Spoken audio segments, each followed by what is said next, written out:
former beauty queen at mama na si Carlene Aguilar.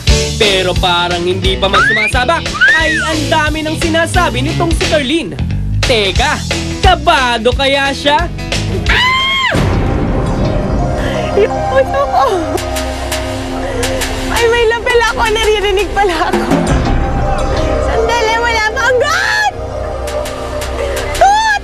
Teka, tut! Ah! Wala akong voice. Sinisigurado ko lang, lahat ng gumawa nito, wapoy. Okay. So, Carlene Aguilar na talaga namang bihasa at masasabing suki ng mga reality shows, lahat ng mga challenging shows. Eto na! Handa ka na ba, Carlene? Okay, Agapito. Ano pang hinihintay? Magamit rin kaya ni Carlene ang kanyang tangkad sa challenge na ito? Dire-diretso. Nilapirot, meron yan. Kailangan may galit ka. Kanino ka ba galit, Carlene? Ganyan. Kailangan may galit ka. Kanino ka ba galit? Kailangan isipin mo yung taong galit ka. Kanino? Wala akong galit kahit kanino kaya. Ako mahina. Dali na! Kinakausap po niya ang baka. Uy, wag mo akong pahirapan. Meron po siyang talent sa pagkakapag-usap sa baka. Baka! Ang gatas ka. Baka naman!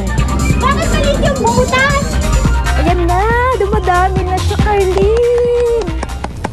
Para panganganak lang to. Tama!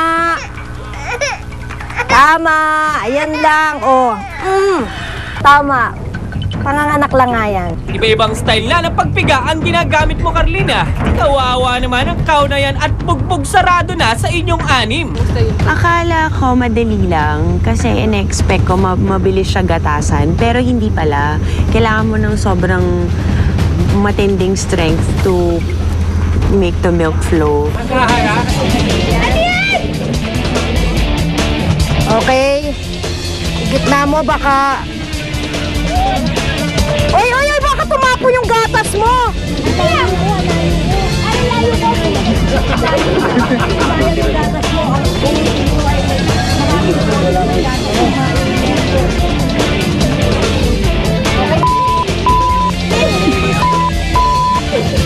You're doing great! You're doing great!